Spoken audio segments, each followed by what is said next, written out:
Welcome to the Leumi Financial Corner. With us once again, Michael Zaremsky, Head of U.S. Private Banking, Bank Leumi USA. Michael, we hope you're keeping safe and healthy and sound, so thank you for joining us again. Thank you, Zev. Everything's good on my end, and hopefully everything is good on your end as well, and hopefully everybody that's in your listening audience is doing well and staying safe and staying healthy. And hang on, people should just follow the rules. That's the key. So I know you don't have a crystal ball, but from an economic perspective, do you have any idea when we're going to be getting back to normal, at least from the economic point of view? Well, it's an interesting question, Zevin. First off, what I'd like to say to everybody is I'd like to offer a little prayer for all those who are sick, and I'd also like to offer even a bigger prayer for those who are helping the sick to heal. And I think that's a good segue into talking about the healing of the economy and starting to take a look at what the world will look like after COVID-19 is somewhat behind us. Clearly wish I had a crystal ball and wish I was able to make a discerning statement in terms of when things will start to normalize and beyond that when things will start to get back to normal. But what I would caution everybody is after an event like this, normal will likely look different. And what I mean by that is we've been talking a lot about being in the information age, and we've been talking a lot about how technology is impacting our life and what that means for a lot of the companies that we invest in and what happens in our daily lives. And I think that the pandemic and everything that we're going through right now as a country, not necessarily changing the world, but it's changing the pace of what a lot of those inevitable changes were. So whatever the other side of this is, whether it's May, June, July, I think we're going to see some significant impacts that are really long-lasting. Now, in previous programs, you've noticed that we've changed, so we're a lot different than we are using a lot of technology, which helps us change and react to different situations. Does it have an impact when COVID-19 is finally behind us? Is that going to have an impact on the economy using the tools that we seem to be doing the last number of years? Absolutely, Zev. And I think when you look at the resiliency of the economy and you look at the ability of different companies and the government to mobilize rather quickly and, change what we're doing so rapidly, so much of that is really because of the environment we live in and the technology that's available for us. I even think about what happens in my daily life now that I'm working from home, working remotely. Almost all of Leumi is working from remotely, and we're actually functioning as a company. And a lot of that is because of some of the different services that are out there. So again, enterprise technology for business services, particularly in the areas of financial technology, so fintech. Things like Zoom, WebEx, Google services, Microsoft services, all of these types of items that allow you to at least socialize through video conferencing in a very professional manner. So these technologies have really eclipsed things like Facebook or Skype in that they're very capable business professional tools that really allow you to conduct almost normal meetings from remotely. And everyone across our firm and many other firms are using these types of technologies. And while I think there will be a time when people will actually meet live again, there's a really good chance that a lot of our prior calls that we used to do by phone or in some cases live will shift over to these other types of technologies.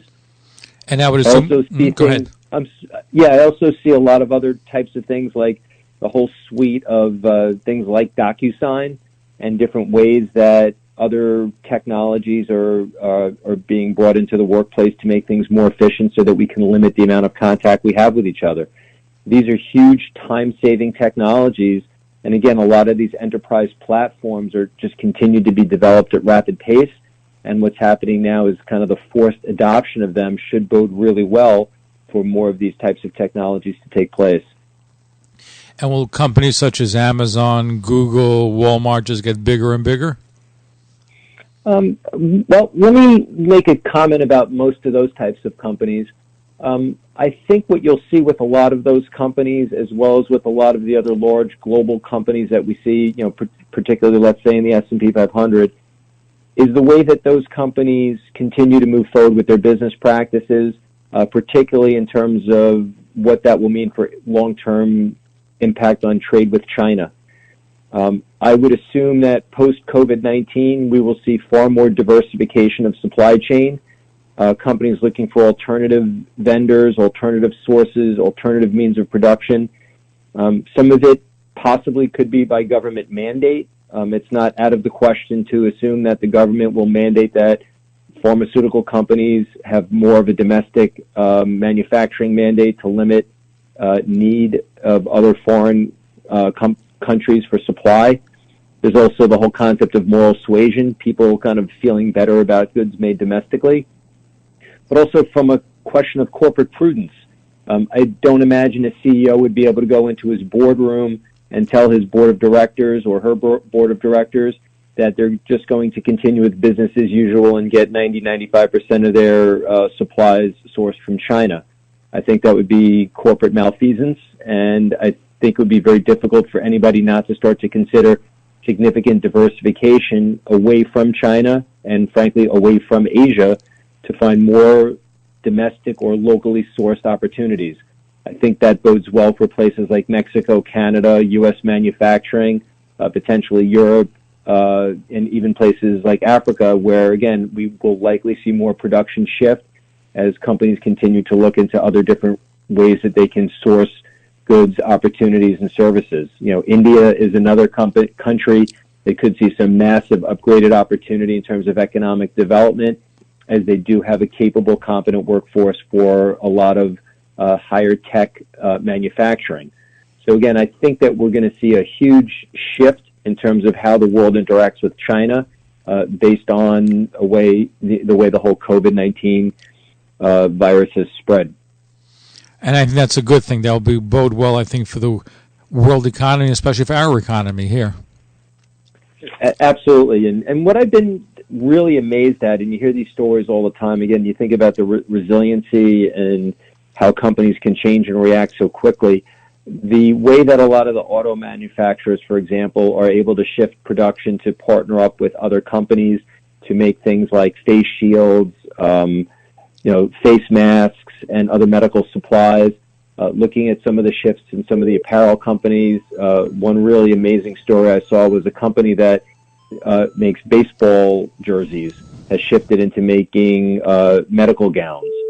Basically just shifted the production sources and were able to partner up with somebody who had some expertise and quickly change up and look to resupply. I also think the healthcare field in general is going to see some significant changes. You're seeing a lot of success with a lot of the teledoc services, and I think people will really rethink, do I really need to see the doctor every time? How much more of the medical practices can be conducted more efficiently by having a home visit through one of the types of enterprise technologies that I talked about earlier. So all these technologies have been out there. I think we've been lacking an impetus to really push them across at the speed that we will likely see them being pushed across going forward. And again, when we get through all this over the next few months, I think when we come back out, we're going to have an economy that's going to remain incredibly dynamic, in some ways probably even more so based on a lot of the innovative ideas and a lot of the technological developments that will come from this. And I feel very encouraged about what the world could look like here, particularly, United States markets as we get into the second half of 2020. Michael Zaremsky, head of U.S. Private Banking, Bank Leumi USA, thank you for sharing some insight of what things, God willing, will be once we're past the next couple of months and whatever time it takes to beat COVID-19. Thank you, and a happy Passover to you and your family. Thank you, Zev, to you as well, and hope all your listeners stay safe, follow the rules, and look forward to speaking with you again soon. And we're going to be right back. Don't go away. Stay tuned.